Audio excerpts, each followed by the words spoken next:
오늘 나눴던 이 본문 말씀을 중심으로 그리 아니하실지라도 라고 하는 제목의 하나님 말씀을 나누도록 하겠습니다. 그리 아니하실지라도. 여러분, 그리 아니하실지라도 감사해요 라고 고백하는 것은 정말로 어려운 고백 같습니다. 우리의 힘으로 고백할 수 없는 그런 믿음의 고백 같습니다. 우리가 인생을 살다 보면 정말 감사할 수 없고 답답한 상황들이 너무나 많기 때문입니다.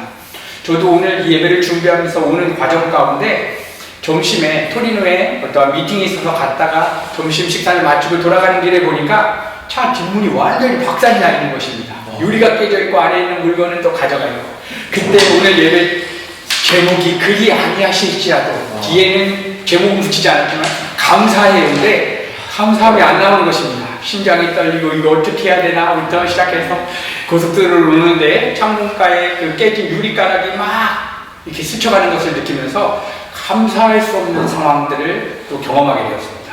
어떻게 하면 우리가 이렇게 어려운 상황들, 정말 일반적인 상황에서는 하나님 그리 아니하실지라도 감사합니다 이런 고백을 드릴 수 있는데, 정말 각자마다 내가 정말 힘들다라고 여겨놓은 그 상황이 넘어가면 우리는 감사는커녕 마음 안에서부터 걱정, 근심, 염려가 일어나게 됩니다. 특별히 오늘 이 다니엘서 말씀은 우리가 정말 잘 아는 말씀인데요, 풀무불 가운데에서 하나님 나 안 살려주셔도 풀무불에 내가 타 죽어도 내가 금신상하게 절하지 않겠다라고 하는 믿음의 고백이 나와 있습니다. 정말 이 성경의 말씀이 관념이고 논리가 아니고 실제 살아있는 하나님의 말씀이라면 저는 제 삶 가운데에서 이 말씀이 실제적으로 경험되어야 될 것이고, 여러분들도 여러분들의 각자의 삶의 현장에서 정말 극한 상황에서도 하나님 그리 아니하실지라도 감사합니다라고 하는 우리는 고백을 터져나야 하는데, 오늘 예배를 통해서 어떻게 하면 이러한 고백들이 우리 삶 가운데서 나올지 우리가 살펴보면서 정말 이 예배를 마칠 때는 하나님 내 힘으로 감사할 수 없지만 하나님께서 나로 하여금 정말로 감사할 수 있는 자리로 인도하실 하나님의 은혜와 열심을 바라봅니다. 이러한 고백이 오늘 예배를 통해서 드려지기를 간절히 소망합니다. 여러분, 오늘 본문 말씀 다니엘서의 배경은 BC 605년 바벨론의 1차 침공이 있었을 때입니다.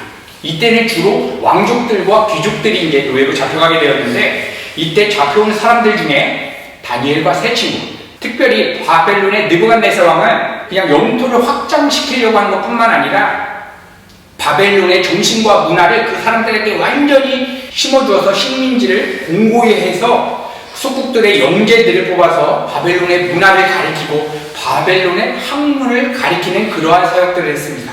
그 과정 가운데에서 남유다의 노예로 잡혀온 우리 다니엘과 세 친구가 발탁이 되었습니다. 그리고 그들에게는 엄청난 특권이 주어지는데, 그 당시 천문학과 수리학이 발전했고 최고의 문명을 향유하고 있었던 바벨론 황실의 당대 최고의 강사진들에게 교육을 받게 되었습니다. 또한 먹고 입고 쓰는 모든 것들이 제공되었고 잠잘 수 있는 기숙사까지 제공이 되었습니다. 그런데 그들에게 제공되었던 음식에는 특별한 의미가 부여되었는데요, 황실의 산의 진미와 포도주가 그들에게 제공이 되었습니다. 그런데 다니엘과 세 친구는 이 음식만큼은 거부하게 됩니다. 왜냐하면 이 음식을 먹느냐 마느냐는 영적 전쟁이라는 것을 그는 알고 있었기 때문입니다. 왜냐하면 황실에서 나왔던 그 음식의 대부분은 마르뚝 신전에 바쳐진 우상에게 바쳐진 그러한 제물이었을 뿐만 아니라 율법의 규정에도 어긋난 음식이었기 때문입니다. 이때 다니엘과 세 친구들은 나 그런 산의 진미 안 먹겠습니다 하고 여호와 하나님께 마음을 고정하였습니다. 그리고 그 음식을 거부합니다. 그런데 오늘 본문 말씀에는 이렇게 하나님과의 관계를 지키기 위해서 이 세상의 가치를 거부했는데 그걸로 끝나는 것이 아니라 더 강력한 우상숭배의 명령이 주어진 것입니다. 오늘 본문 말씀 다니엘서 3장 5절에서 6절, 너희는 나팔과 피리와 수금과 사면금과 양금과 생황과 및 모든 악기를 들을 때에 엎드려 느부갓네살 왕의 세운 금신상에게 절하라. 누구든지 엎드려 절하지 아니하는 자는 즉시 극렬히 타는 풀무에 던져 넣으리라 하매. 여러분, 이렇게 엄청난 명령이 주어진 것입니다. 여러분, 그런데 오늘 본문 말씀 바로 전장 2장 후반부를 보게 되면 느부갓네살 왕은 다니엘이 섬기던 하나님에 대해서 엄청난 칭송을 했는데 너가 섬기는 하나님은 왕 중의 왕이다, 신 중의 신이다, 이렇게 하나님을 극찬하였습니다. 그런데 느부갓네살 왕은 당대 최고의 마법사, 무당, 점술가들도 자신이 꾸었던 꿈을 해석하지 못했는데 다니엘이 이 당대 점성가들과 무당들도 해석하지 못했던 자신의 꿈을 하나님의 능력으로 해석하는 걸 보니까 다니엘이 믿는 하나님의 능력과 파워가 대단하구나. 네가 믿는 하나님은 왕 중의 왕이고 신 중의 신이다, 이렇게 칭송하였습니다. 그런데 갑자기 오늘은 돌변하여서 금신상에게 절하지 않으면 다 풀무불에 넣어 죽여버리겠다라고 하는 강력한 명령을 하는 것입니다. 여러분, 이것을 통해서 발견하게 되는 것은 무엇이냐? 거듭나지 않고 우상 숭배하며 살아가는 사람들도 하나님의 능력과 하나님의 기적을 체험하고 찬양까지도 할 수 있다는 것입니다. 하나님 자신을 찬양하는 것이 아니라 하나님이 행하신 능력과 기적을 보면서 와, 대단하다, 그러면서 찬양도 할 수 있다는 것입니다. 여러분, 많은 사람들은 하나님의 능력으로 자신의 인생 문제가 해결되고 사업 문제가 해결되고 다급해진 그러한 상황들이 해결되고 변화가 되고 죽을 이 질병 문제가 해결되고 그러한 해결됨을 간증하는 사람들 보면 많은 사람들은 생각합니다. 저 사람은 분명히 거듭난 신자야, 저 사람은 분명히 하나님을 체험한 사람이야, 이렇게 생각하는 것입니다. 여러분, 저는 1900년대 그때가 제 청소년기였는데 특별히 한국교회와 선교단체에서는 많은 부흥회와 집회들이 있었습니다.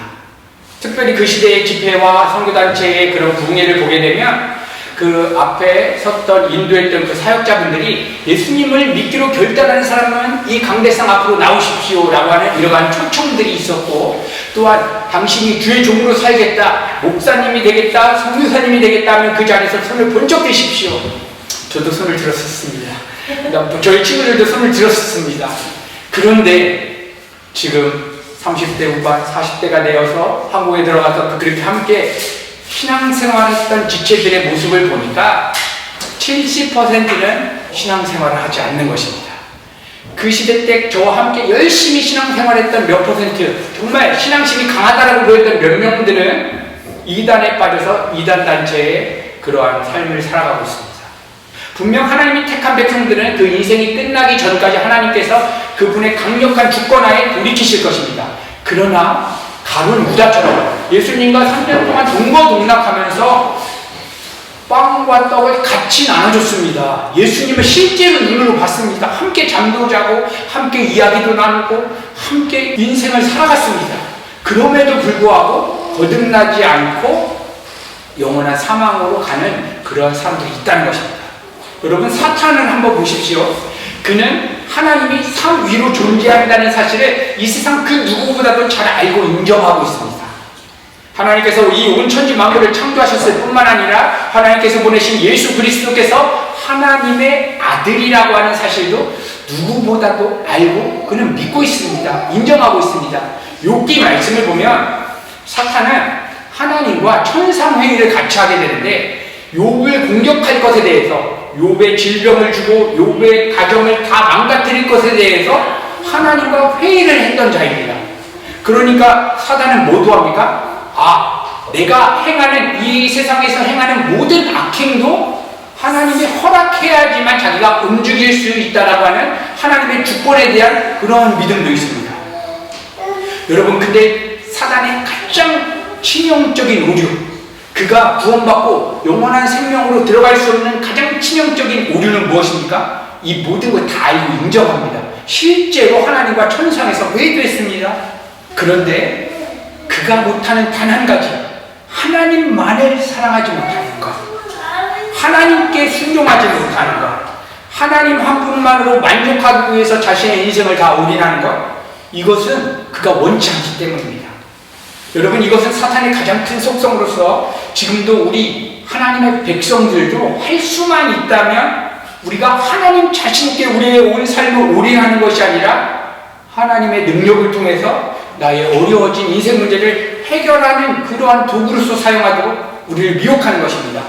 그러므로 내 인생 문제를 해결해주고 나에게 이 땅에서의 유익을 주는 하나님의 능력을 좋아하고 추구하는 것과 내 인생이 망하든 흥하든 내 인생의 유일한 목적은 오직 그리스도만이 존귀케 되기 위해서 날마다 십자가에 내가 하나님보다 더 사랑하는 이 대상에 대해서 십자가에 죽는 그 믿음의 삶을 살아가는 것은 거듭난 성도와 거짓 그리스도인을 나누는 정확한 징표인 것입니다. 그래서 이렇게 하나님의 능력에 감탄했던 느부갓네살 왕은 이제 본격적으로 우상 숭배를 강요하기 시작한 것입니다. 오늘 본문 말씀에는 금신상 준공식이 이제 시작이 되는데요. 다니엘은 참석하지 못했지만 세 친구들 사드락과 메삭과 아벳느고는 참석하게 되었습니다. 그리고 이제 다니엘의 세 친구들에게 이제 엄청난 명령이 떨어진 것입니다. 야, 금신상에게 절해라. 안 그러면 너는 풀무불에 완전히 타 죽게 할 것이다. 여러분, 금신상에게 절하라고 하는 것은 왕에 대한 예의를 갖추라고 하는 의미뿐만 아니라 더 본질적인 의미는 이 세상 가치에 대한 존경을 드러내라고 하는 명령입니다. 그리고 오늘 느부갓네살 왕이 금신상을 세우고 다니엘의 세 친구들에게 숭배를 요구했던 것 같이 지금 이 순간에도 이 세상 공중권세 잡은 자는 우리 한 분 한 분에게 금신상에게 절하라고 명령하고 있는 것입니다. 거기에 절하지 않으면 풀무불에 들어갈 것이라고 하는 강력한 위협을 주는 것입니다. 여러분, 풀무불이 상징하는 것은 곧 두려움의 대상입니다. 그래서 사탄이 이 세상에서 좋다고 정해놓은 그런 가치들로 우리를 흔들기 시작하는데 안정된 직장을 구하지 못하면 두려움을 갖게 하는 그러한 공격을 펴는 것입니다. 몸이 건강하지 않고 암과 같은 것이 생기면 너의 인생은 끝났고 넌 정말 두려울 것이다 라고 하는 마음을 갖게 하는 것입니다. 노후에 안정된 재정이 준비되어 있지 않으면 참 비참한 인생일 것이다 라고 하는 그런 두려움을 우리로 하여금 갖게 하는 것입니다. 우리는 코로나라고 하는 엄청난 강력한 팬데믹을 지났습니다. 그런데 이 세상 공중권세 잡은 자는 앞으로 코로나보다 더 강력한 팬데믹이 와서 너의 삶을 완전히 지배한다면 너는 두려울 것이야 라고 하는 그러한 공격을 펼치는 것입니다.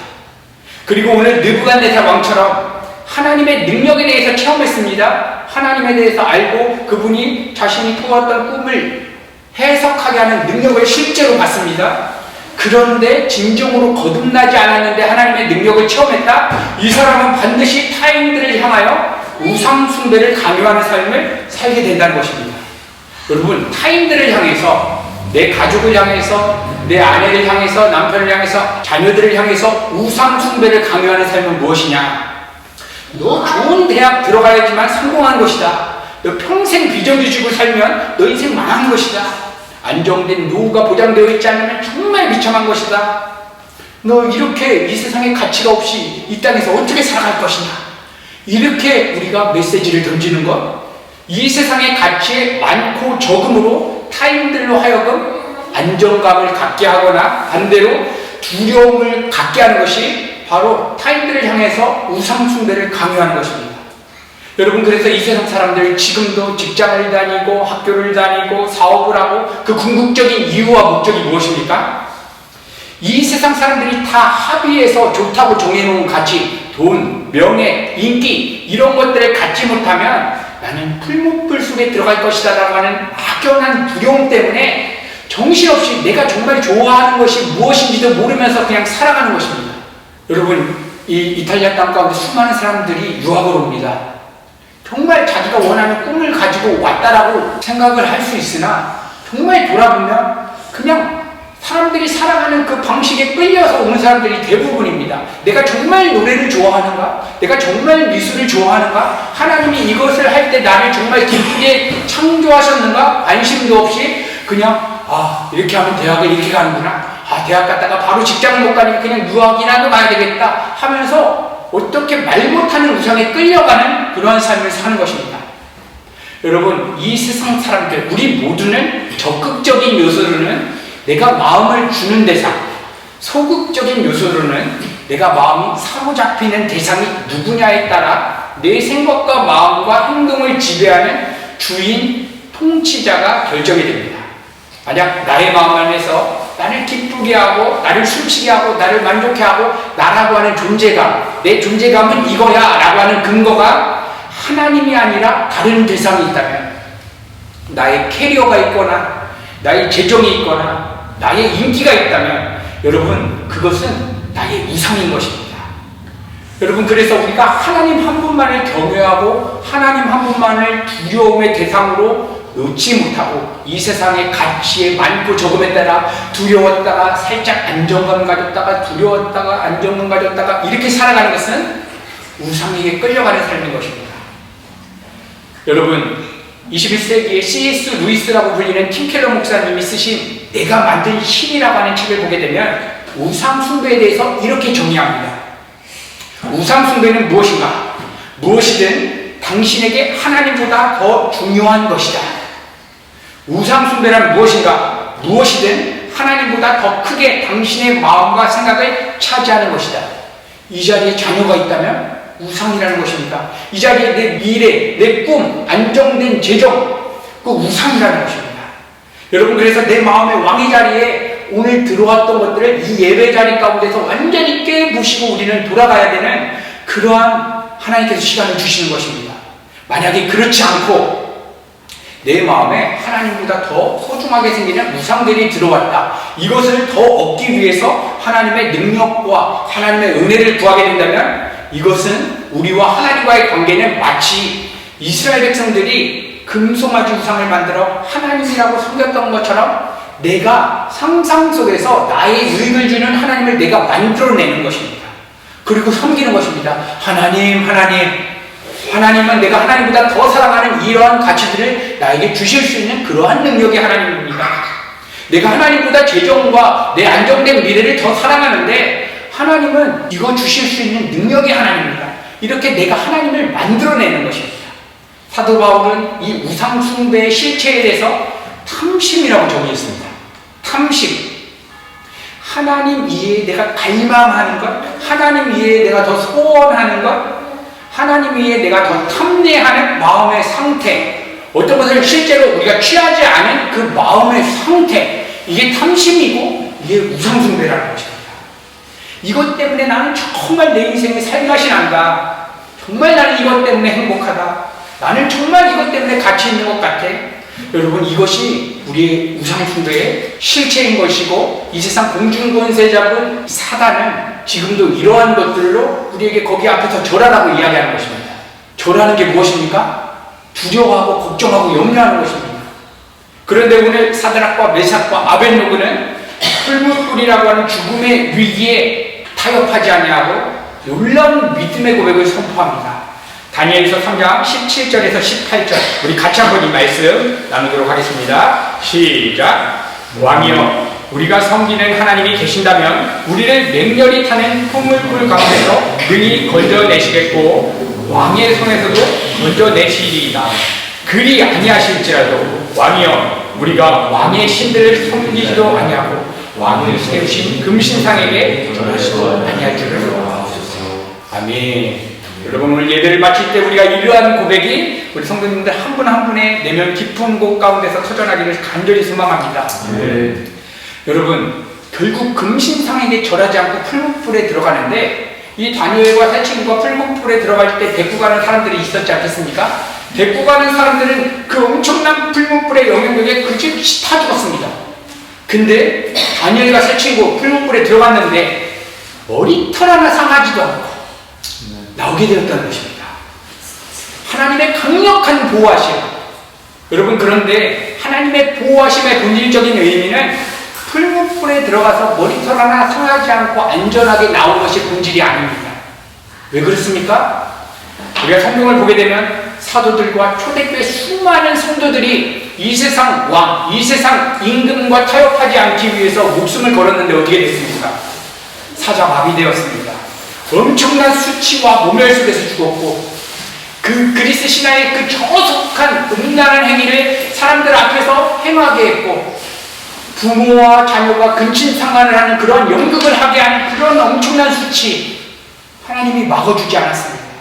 화양당에서 불타 죽는 그 상태 하나님이 막아주지 않았습니다.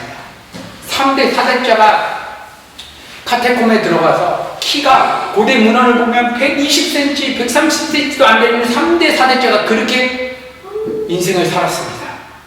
그러면 하나님의 보호하심이 도대체 무엇입니까? 하나님이 그들은 버리신 것입니까? 그들이 얼마나 하나님께 간절히 부르짖었겠습니까?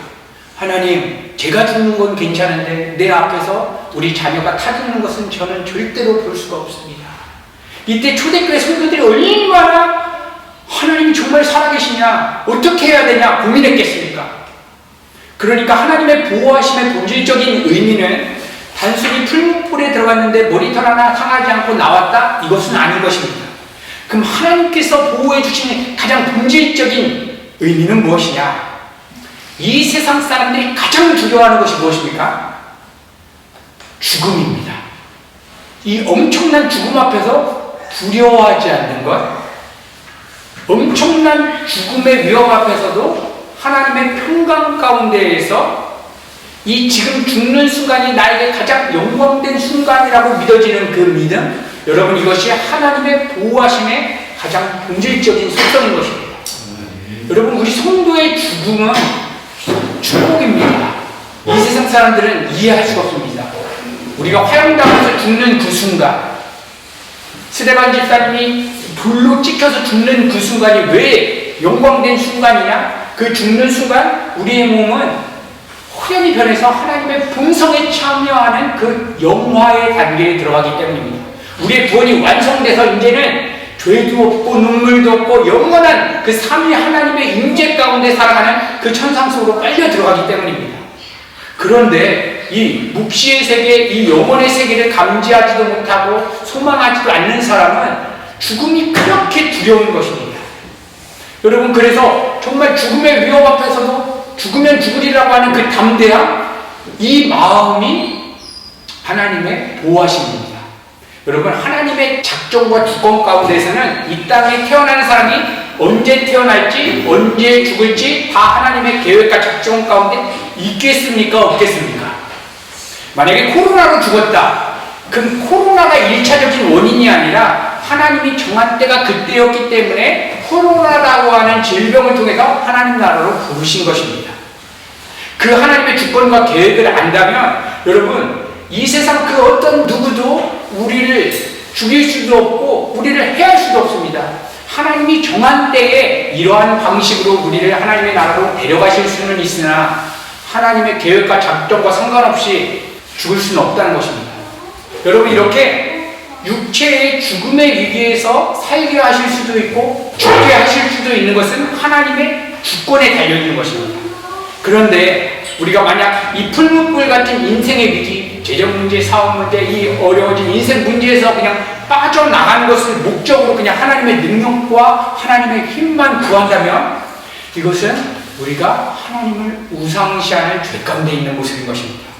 그리고 이러한 믿음을 소유한 사람, 이 세상과 타협하지 않고 복음의 길을 가고 십자가의 길을 가는데 나에게 엄청난 피해와 핍박이 올 것입니다. 나 그대로 감수하겠습니다라고 하는 이 믿음을 가진 사람들은 그들의 마음 가운데 일어나는 놀라운 증거가 있는데, 다니엘과 세 친구들처럼 풀무불 위협 앞에서도 두려워하지 않는다는 것입니다. 두려워하지 않고 그 속으로 그냥 들어가는 것입니다. 분명히 자기네들을 풀무불로 끌고 가는 그 사람들이 강력한 풀무불의 영향을 받아 타주는 것을 봤습니다. 얼마나 두렵겠습니까? 여러분, 그래서 정말 오늘 하나님 나에게 정말 풀무불 속에 들어갈지라도 하나님, 내가 이 세상과 타협하지 않겠습니다. 이러한 믿음 나에게 부어주십시오. 우리가 이렇게 간절히 구하기 시작할 때에 하나님께서 이러한 믿음을 우리에게 선물로 주시고 우리로 하여금 이 세상 일어나는 모든 일들, 전쟁, 기근, 정말 한치 앞을 모르는 이런 엄청난 재앙들이 쏟아짐에도 불구하고 우리의 마음 가운데 두려워하지 않는 그러한 놀라운 신비를 하나님께서 경험시켜 주실 것입니다. 그래서 시편 기자가 이렇게 고백합니다. 시편 47편 2절, 지존하신 여호와는 두려우시고 온 땅에 큰 왕이 되심이로다. 다시 말하면 온 땅에 살고 있는 만민들이 평생 두려워해야 할 것은 이 세상 권력자나 이 세상에 주어지는 인생 문제들, 재정 문제나 건강 문제나 전 세계에 주어진 코로나 바이러스, 전쟁, 기근, 이게 두려움의 대상이 아니라 오직 유일한 두려움의 대상은 여호와 하나님 한 분이시다. 여러분, 여호와 하나님 한 분을 두려워한다는 것은 내가 잘못하면 하나님 혼내시지 않을까? 내가 이렇게 실수하면 하나님께서 날 버리시지 않을까? 라고 하는 두려움이 아닌 것입니다. 내 마음의 왕의 자리에 하나님 놓치면 내 인생 망했다. 내가 정말 내 마음과 생각을 지배하는 자리에 하나님을 놓치면 어떻게 할까라고 하는 그 간절한 마음, 이러한 두려움입니다. 정말 사랑하는 대상이 나 때문에 아파하면 어떻게 할까 하는 그러한 두려움. 여러분, 이 두려움이 여러분 안에 있습니까? 인생 문제에 대한 두려움이 크십니까? 하나님을 내 마음의 왕의 자리에서 놓치면 나 인생 망한다. 나 진짜 그냥 인생이 파산한 것이다. 이러한 두려움이 있습니까? 여러분, 이 시대를 보십시오. 아무도 하나님 한 분만을 두려워하는 사람이 없습니다.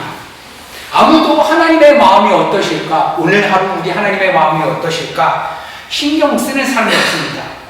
기업의 회장님은 나라의 우두머리를 두려워하고 이 세상에 기근과 전쟁이 일어날 때 먹고 살 것을 두려워하고 코로나를 지나다 보니까 소상공인들은 내 식당, 내 커피점은 망하지 않을까 두려워하며 걱정 속에서 살아갑니다.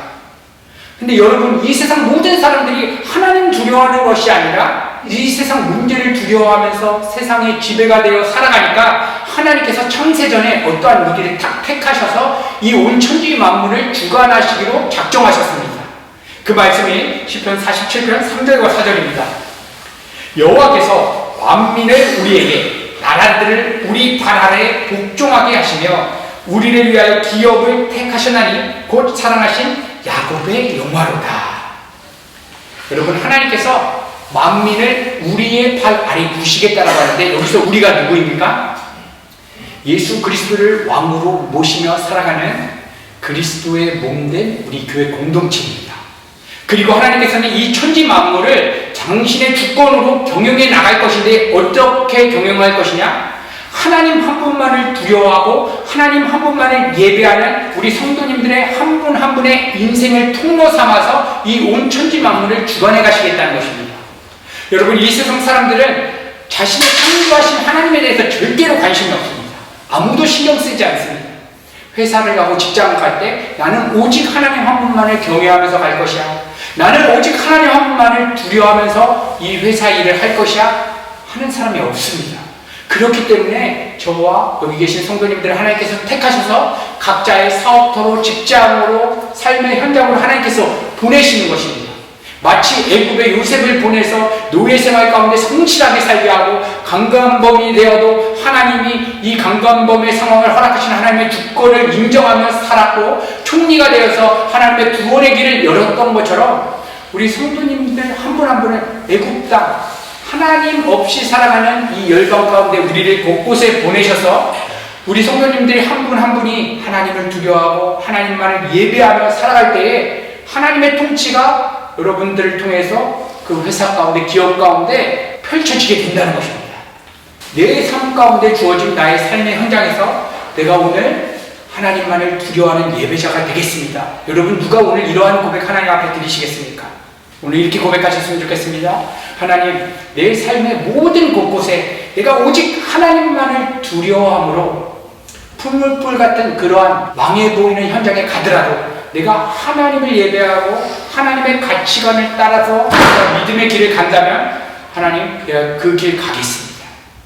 하나님 나와 함께하여 주시고 동행하여 주시옵소서. 이러한 고백 오늘 예배 가운데 있기를 간절히 소망합니다. 아버지 하나님, 이 밤에 우리 사랑하는 은혜가 공동체를 긍휼히 여겨주셔서 하나님, 우리가 하나님을 향한 간절함 다시금 회복시켜 주시옵소서. 하나님, 우리의 삶의 현장에서 하나님 정말 하나님을 향한 그런 예배자가 되어서 거룩한 삶을 살아갈 수 있는 그러한 은혜와 힘을 주시옵소서. 하나님, 이 세상 공중권세 잡은 자가 이 세상의 가치를 가지고 우리를 흔들 때에 하나님, 그리 아니하실지라도 하나님, 내가 절대로 이 세상과 타협하지 아니하고 오직 하나님만을 예배하는 자 되겠다라고 하나님, 이러한 고백들이 우리 성도님들의 삶 가운데서 터져날 수 있도록 하나님 인도하여 주시옵소서. 하나님, 이 시간 우리가 간절히 원하는 것은 하나님, 우리의 온통 우리의 마음과 생각을 지배하는 대상에서 하나님을 놓치게 된다면 내 인생은 망한 것이다 라고 하는 자의식을 갖고 우리가 하루하루 살아갈 수 있도록 하나님 힘을 주시옵소서. 성경을 보니까 수많은 우리 초대교회 성도들과 수많은 사도들은 하나님 목숨을 걸고 예수님을 믿었습니다.